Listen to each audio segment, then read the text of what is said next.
폴란드 국영 방산업체인 PGG의 세바스티안 흐바에크 회장이 17일 방한해 방산부문 추가 수출 계약을 추진 중인 국내 기업들을 찾는 것으로 확인되고 있습니다. 흐바에크 회장 방안은 이미 계약한 제품들의 생산시설을 점검하는 한편 최소 20조 원 이상의 추가 수출 계약과 관련한 막바지 조율 작업을 하기 위한 것으로 알려졌는데요. 16일 방산업계에 따르면 흐바에크 회장은 17일부터 22일 한국에서 현대로템과 현대차그룹 남양연구소, 하나에어로스페이스, 한국항공우주산업 등을 방문할 예정입니다. PGG는 31개 폴란드 국영 방산업체들을 통합한 방산그룹입니다. 수입 무기들의 폴란드 현지화 사업을 총괄하고 있는 곳이기도 한데요. 폴란드에 방산 수출을 하기 위해선 PGG와의 협력이 필수적입니다. 지난해 폴란드 정부와 K2 전차 180대 수출 계약을 맺은 현대로템은 폴란드형 K2 전차 사업 계약 협상을 남겨놓고 있습니다. K2PL은 800대 이상 규모로 최소 15조 원이 넘는 계약입니다. 300여 대는 현대로템이 만들어 수출하고 나머지는 폴란드 현지 생산 방식으로 공급될 계획입니다. 양측이 맺은 이행 합의서에 따라 K2PL 최종 계약은 늦어도 6월 말까지 끝내야 하는 것으로 전해집니다. 흐바에크 회장 방문에 맞춰 폴란드 내 전차 생산 역량 구축 지원 방안, 현지 생산 및 적기 납품을 위한 협력 등을 최종 조율할 것이라는 전망이 나옵니다. 하나에어로스페이스는 지난해 폴란드와 K9 자주포, 대연장 로켓 천무 수출 등 8조 원이 넘는 계약을 이뤄냈습니다. 지난달엔 K9 자주포 2차 이행 계획 체결을 위한 컨소시엄 기본 합의서에 서명하면서 폴란드용 K9 자주포 생산을 위한 협상을 진행 중입니다. 계약 규모는 6조 원 이상이 될 것으로 전망됩니다. 카엔은 지난해 FA50 48대 수출 계약을 맺었습니다. 올 2월에는 말레이시아와 최대 36대의 수출 계약을 체결했습니다. 조립동에는 최종 생산 라인 2개가 설치되어 있는데 KF21의 경우 5대, FA50은 17대가량 놓을 수 있습니다. 이날 KF21 라인에는 CJ2호기에 추가 장비 장착 작업이 한창이었는데요. 조영길 카이 고정익 최종 조립 기술팀장은 FA50이 약 5년간 저율 생산 체제였는데 생산 속도를 올렸다며 분주하지만 화색이 돌았습니다. 한편에서는 폴란드 정비사들이 저마다 진지한 표정으로 카이 정비사에게 선진 기술 노하우를 전수받고 있습니다.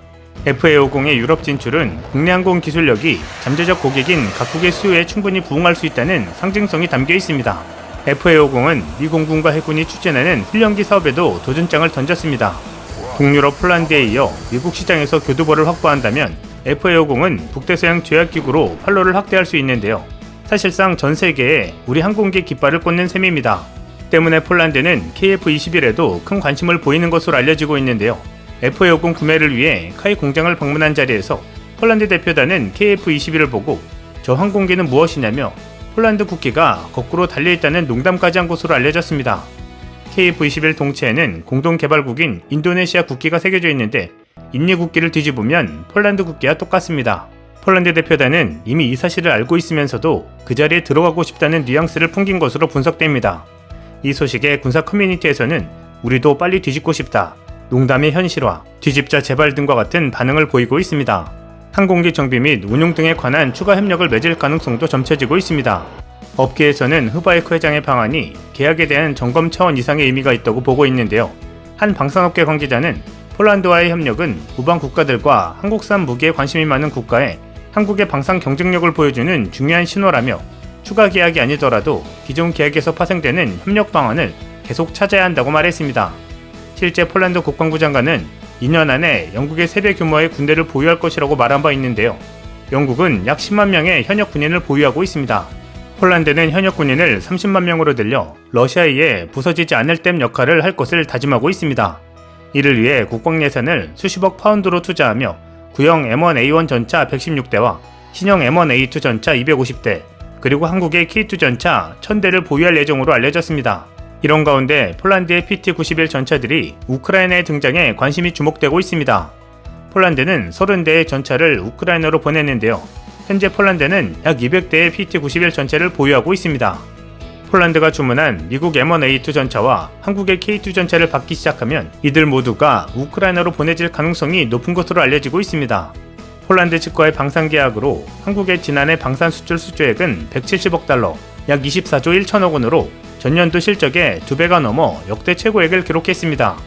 이종석 국방부 장관은 올해 방위산업 수출액을 200억 달러, 약 26조 2160억 원 규모로 끌어올리겠다고 밝혔습니다.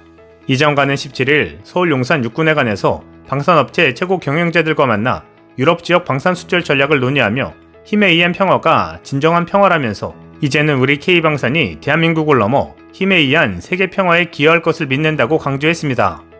한국방산이 세계 평화를 유지하는 데 잘 쓰여지길 기대해봅니다. 이상 시온TV였습니다.